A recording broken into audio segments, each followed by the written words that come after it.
Salut à tous, c'est Planck de la chaîne, bienvenue sur cette vidéo qui aujourd'hui va parler de maîtrise, de contrôle, d'éléments liés au stress, liés à beaucoup de problématiques qui me sont partagées sur les réseaux et ou en cabinet. Le stress est un des principaux facteurs de mal-être de notre société et on sait que dans tout ce qui est stress négatif, le distress, la plupart ont beaucoup de mal à gérer cette notion. Et ce qui est normal, vous savez que logiquement on devrait avoir des pics de stress qui durent 15-20 minutes et après revenir à un état de calme pour justement permettre au corps d'arriver dans un état d'homéostasie, d'équilibre, etc. Ce qui, déjà, une première indication qui est cool pour nous à se dire, ok, je peux me laisser un petit quart d'heure de stress et observer comment on nourrit à l'intérieur de nous les pensées, les tensions qui peut-être peuvent nous amener à encore laisser plus de temps notre esprit et notre corps dans un état de stress. Vous connaissez l'auto-hypnose, la méditation, du pranayama, de la respiration, etc., etc. N'hésitez pas à vous dire, ok, j'ai ma phase où je viens d'avoir un pic de stress, que ce soit dans une interaction, que ce soit peut-être dans une deadline, que ce soit dans quelque chose d'assez précis. Posez-vous après pour vous dire, ok, là ça fait un petit moment que je l'ai, j'arrête. Et pour ceux qui peuvent, tentez vraiment de le faire le plus proche du pic de stress, histoire de ramener un petit peu comme les animaux, les grands félins qu'on peut voir dans la savane. Ils viennent de courir, puis après, ça y est, ils s'étalent au sol en mode tranquille, ça y est, j'ai fait le job, ou j'ai foiré le job, n'oubliez pas que la plupart du temps, ils n'arrivent pas à voir la proie.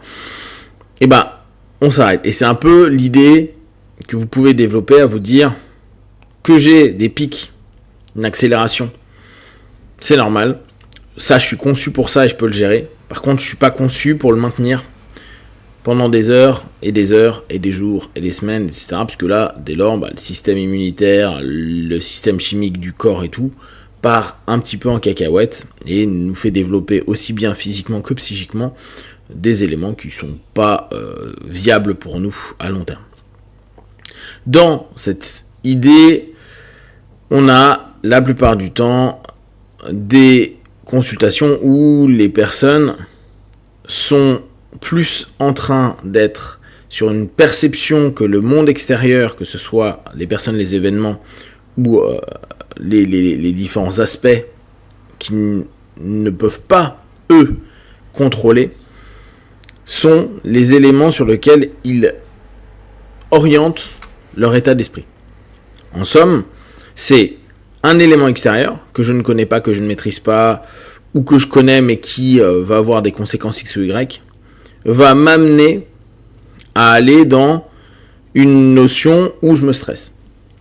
Une peur, une angoisse, etc.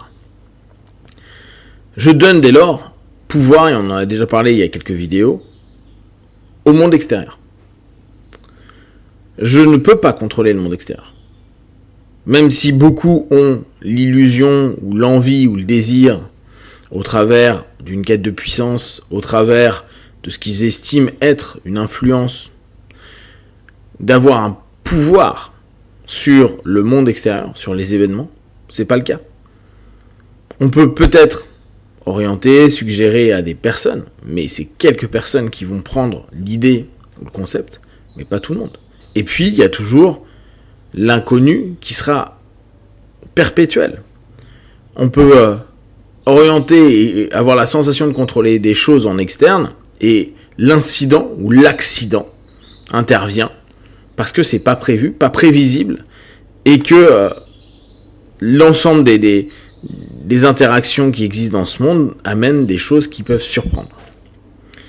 Utiliser son énergie à vouloir contrôler le monde extérieur et potentiellement se dire je suis pas stressé parce que je suis sécurisé par rapport à ce que je contrôle à l'extérieur, c'est une pleine utopie. Et en plus, on donne pouvoir à ces éléments qui sont hors de notre portée. Et observez le nombre de personnes qui pourtant vous disent non, c'est bon, tout est sous contrôle. Mais rien n'est sous contrôle. Rien, étant donné qu'il suffit de pas grand-chose dans n'importe quel plan, dans n'importe quel objectif que vous avez qui ne correspond pas à ce que vous avez prévu pour que tout puisse s'écrouler et s'exploser. Le prix d'un produit qui augmente, au contraire, quelque chose qui diminue, une personne absente, des trucs qui sont complètement anodins sur le papier peut mettre en l'air complètement ce qui est dit être contrôlé. Donc, avoir notre intention et notre réflexion basée sur le contrôle potentiel des éléments extérieurs amène à un moment ou à un autre à plus de stress, parce que tout est ok quand je contrôle, mais vu que je suis jamais sûr que je vais pouvoir contrôler l'ensemble des éléments pendant longtemps, je vais me retrouver à me stresser, à me dire que même si c'est sous contrôle, il faut que je prévoie le fait que potentiellement il n'y en ait pas. Et il y a toujours des gens qui vont vous dire ouais non mais j'ai prévu au cas où. Ouais, mais ça veut dire que tu te mets en état de stress au cas où, et le au cas où tu sais pas s'il arrive, et souvent il t'arrive un élément qui n'était pas prévu par le au cas où. Alors que si on admet que l'ensemble des éléments qui nous entourent, on ne peut pas les contrôler, que la seule chose qu'on peut commencer à maîtriser, c'est-à-dire à prendre attention et à être apte à réorienter. Parce que parfois, dans notre maîtrise, on a des niveaux de maîtrise. On peut peut-être très bien maîtriser certaines émotions ou certaines aptitudes physiques, mais on n'est pas forcément apte à maîtriser tout notre flot de pensée. Donc, la maîtrise est l'élément sur lequel il y a plus d'intérêt à déployer de l'énergie, sachant que plus je me maîtrise, donc plus je suis maître, maîtresse de moi, plus j'ai l'aptitude de pouvoir m'adapter et donc trouver des solutions et donc trouver des options sur l'ensemble des éléments externes que je ne contrôle pas. Il se passe quelque chose, à la place d'être figé, de ne pas être capable d'avoir la moindre réponse, ou à l'inverse, être complètement dans l'émotion, dans le mental ou dans le physique, qui spontanément va faire jaillir une réponse qui peut être complètement stupide, idiote, et voire même me mettre encore plus dans la galère.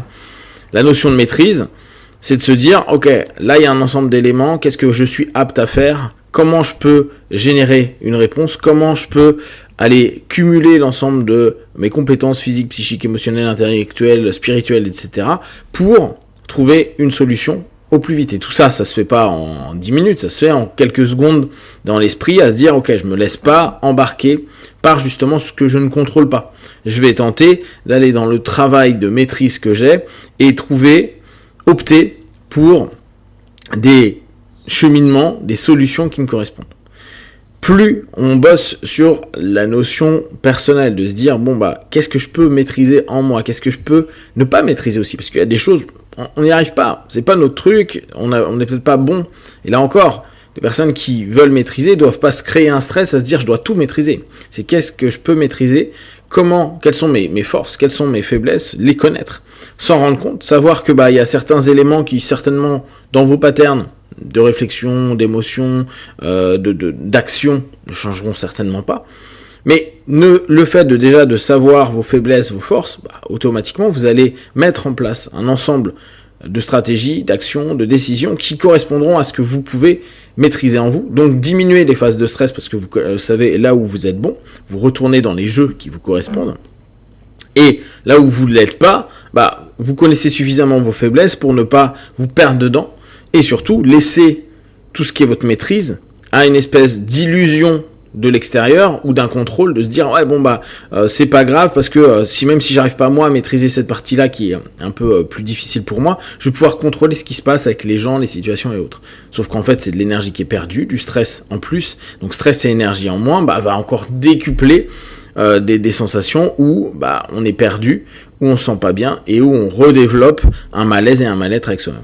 Prenez le temps de vous découvrir, prenez le temps d'apprendre à vous maîtriser sur les différents aspects, prenez le temps de comprendre qu'il y a des éléments que vous maîtriserez moins bien ou très peu, et d'autres où vous allez exceller, et ne laissez pas forcément le monde extérieur devenir l'élément de votre focalisation, restez sur vous par rapport à ce que le monde extérieur peut vous proposer, pour dès lors ne pas chercher à le contrôler, mais simplement jongler avec, et puis pouvoir surfer avec. Si vous avez des questions et des remarques, vous les partagez sur Facebook, YouTube, j'y répondrai le plus rapidement possible, et comme d'habitude de tout ce que je propose, ne prenez que ce qui est bon et juste pour vous, testez, observez, analysez et concluez. Be one, ciao.